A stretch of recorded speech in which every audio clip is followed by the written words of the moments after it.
वालेकुम मोहतरम सामीन। आपसे कुछ देर पहले मीडिया में एक खबर गर्दिश कर रही थी कि खुदा न खास्ता कोई झाटला गांव में कोरोना का पेशेंट आ गया। उस सिलसिले में शायद वहाँ पे मसाजिद में ऐलान भी किए गए हैं।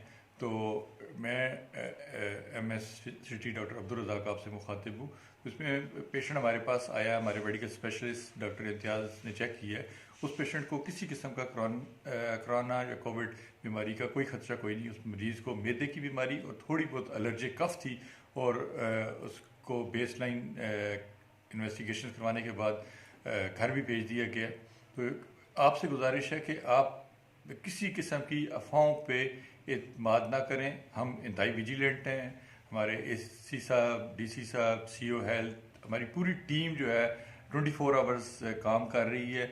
और अगर खुदा ना खास्ता अल्लाह ना करे कि कोई भी इस तरह का केस आया तो हम खुद मीडिया पे और आप आवाम को आगाह करेंगे, क्योंकि ऐसा केस छुपाना तो बहुत बड़ा जुल्म होगा कि अगर हम केस को छुपाएंगे तो खुदा न खास्ता वो मिनटों में बीमारी जो है वो पूरे के पूरे गांव, पूरी की पूरी बस्ती को लपेट लेगी। तो इसलिए आपसे गुजारिश है कि आप इंतहाई पुरसकून रहें, काम डाउन रहें, आप अल्लाह ताला पे भरोसा करें।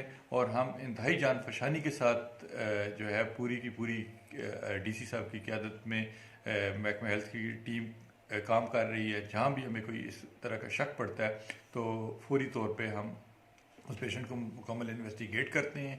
तो ये जो मोहम्मद यासिर है, इसी तरह का एक और पिछनन से एक केस भी आया है जो पिछले 3 हफ्ता पहले शायद उम्रा करके आया। तो उसमें भी कोई ऐसी वैसी बात कोई नहीं है।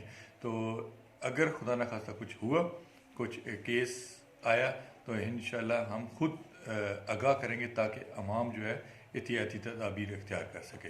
तो इस झाटला वाले केस में और पिछरंद वाले केस में किसी किस्म की कोई सदाकत नहीं है कि वो खुदा न खास्ता कोरोना के मरीज़ हैं। बहुत शुक्रिया। अल्लाह आपका